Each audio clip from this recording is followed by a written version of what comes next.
3, 2, 1. We're going to do a quick audio cast, Jamestown, California on YouTube.com. And I'm going to start off with the conditions leading up to the national emergency last year. And the last week, I've been under an assignment to see if those same conditions are still in place. And in my opinion, the same conditions that were in place or that are in place before the national emergency are still in place currently. You really got to get out here and give up what you have to understand what I'm trying to talk about in this take, because there are a lot of people that you guys in media do not talk about, and they're the ordinary people. The first thing I'm going to start off by saying is this week I did see a person who was watching the news, watching Newsmax. And I walked right up to that person to see what they were watching, and it was Newsmax.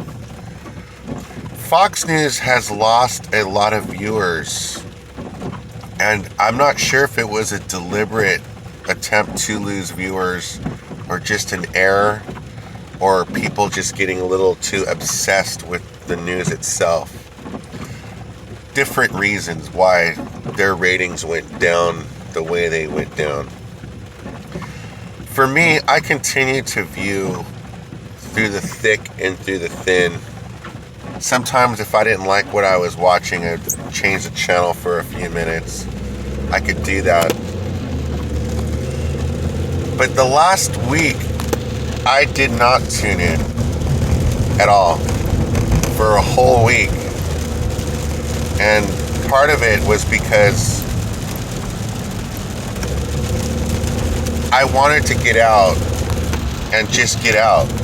That I was tired of being in that shutdown mode. And a lot of the beginning of this, when I did write in the Twitter pages that I was viewing, a lot of it was because of the lockdown, and because I wanted you to know that I was partaking and participating in it. So by you knowing I was there, I was home. I feel as if the network did not respect me, the viewer, the way I would have liked to, while giving the supporters all the love, all the respect, all the airtime, even after the insurgents or insurrection. It's just non-stop. I love Donald Trump. Everybody's saying it. No. Let's talk about those policies. Because the policy of America First, he's not the first person to talk about it. In fact, in the early 1900s, it was already a motto, America First, not getting involved in wars abroad. That whole idea, that whole group of voters has been out there since 1900. Number one. Number two, history is repeating itself. In that, when America First left in the early 1900s, or was defeated, the next group that came in had a president that was ill, and his wife had to take over and actually be the president. It was actually the first woman president. And you really got to look back and understand history and read it, and sometimes you have to reread it. And that's when the new amendment was brought about. I think we're in that period where Joe Biden, I don't think he's going to last the 4 years. And Jill Biden's going to be the actual president. And Harris's campaign runs on that amendment in case that happens, their wing of the party. The Democrats are original socialites. They've been socialites since the early 1900s. And in my opinion, if historians would get into it, weaned their way into how World War II occurred and then covered it up.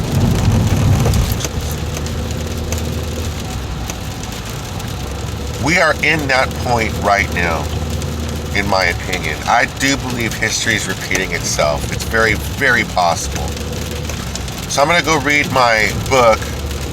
It's Saturday, it's pouring rain. If I could go outside, it doesn't look like I'm going to be able to read outside like I was a couple of days. I felt bad not watching Fox News Night this week. But I have to work. I want to buy a new car, and I need to make money. There's just no other way. That the way you guys have your schedules, it doesn't work for me. The way the schedules were before, up till the end of the year, is how I liked it. But it doesn't matter anymore. The way I look at it is my voice did not matter during the election. Thus, I don't take the media's voice as important as it used to be to me. If my voice doesn't get through to the media when I'm posting on your boards, things that are right in front of you, I put partial blame on losing the election on Fox News and the Kool-Aid drinkers. People like Matt Gaetz, Charlie Kirk. You guys would go on the waves and just scream and yell. That bozo Mark Levine. I know you research your products, but you're just such a bozo every time you go up that act that you're at Marie Callender's eating a pie. You know, I shouldn't be talking about Marie Callender's like that, because exactly how they talked about Olive Garden, that was not cool. I personally like Olive Garden. Sean Hannity having Dan Bongino. Dan Bongino, you blocked me on Twitter because I was posting on your board and you disagreed with what I was posting, and there was nothing really bad with what I was posting, just to cover some news, and you blocked me. So the fact that Parler blocked you, you deserve it. Good. Because you did it to me, they did it to you. You think that I'm just like a nobody, Dan? Like nobody cares about me? I make it this way because I want it this way. I can go out and talk to my old crew and reboot the clan or group and talk about the old times, but I'm moving ahead. I'm not looking back. But Dan, you're such a stupid hypocrite. You're on national TV telling millions and millions of people how Parler banned you, but you don't say that you blocked Jamestown Caliph on Twitter because you disagreed with what he was saying on your board. I was asking you to cover slowing down testing. You didn't even want to cover it. You didn't even want to say anything about it. I guess 400,000 deaths ain't enough.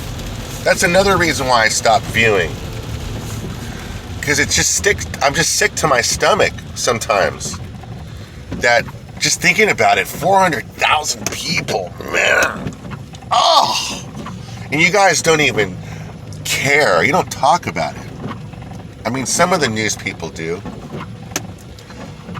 400,000 people, that's like a world war. And I feel like that when I go out, that it's just empty out here sometimes. And you guys don't understand the fact that you hurt a lot of people with these media not getting into the truth. If you would have reported Fox News, specifically Fox News, Dana, Daily Briefing, The Five, you have 5 people on The Five that have a show on the weekend. You don't have what it takes, do you, Jesse? You don't have what it takes. You want to sit there and criticize people and sit there and say that they don't have what it takes. You don't have what it takes. Kung flu is a prejudice slur, and you ignored it. That was the moment that insurrection began, because when you did nothing, they could continue to say it and continue to drill that kind of message, and you didn't check it. Your job as a media person, whether you're conservative or a Democrat, is to call out leaders when they make those errors, and you didn't do so. Slowing down testing. Oh, I told my team not to slow down testing. because I didn't want the numbers to go up. He actually said it. And no one said anything. That was a Nixon moment. That was a ground of impeachment. That was a moment when the Congress in the Republican Party should have said, Mr. President, you just messed up. You just lost all trust in the party and the people. You told the national viewer that you told your team to slow down testing during a national emergency when the vice president told us all to stay home and our businesses began taking a hit. That was a breach of trust. But where was Nancy Pelosi? Nowhere. Where was the Democrats? Nowhere. Where was Joe Biden? Nowhere. Where was Pete Buttigieg and those 11,000 jobs he just cut? The Keystone Pipeline doesn't matter to him. We have actual domestic oil production they just took away from us in one day because they are liars. And whose fault is that? If Fox News would have demanded Donald Trump to resign after he said, I slowed down testing, and you guys would have just woke up and said, my president just said that? I can't believe it. No, you ignored it. Tommy Lauren, oh, I'm in love with my president. I just want to get down on my knees. Still, even after insurrection, he basically ripped off every single idea in the State of the Union in our democracy. All of you guys, Lou Dobbs, you guys implemented that book in the campaign somehow, some way. The idea is that I had America First, energy independence, getting out of wars, but being strong when you need to get involved in a situation, not sitting weak so it hits you in the butt. Exactly what I'm reading now, what our forefathers and our former presidents talked about and were worried about. I'm going to leave the tape right there, youtube.com, Jamestown, California.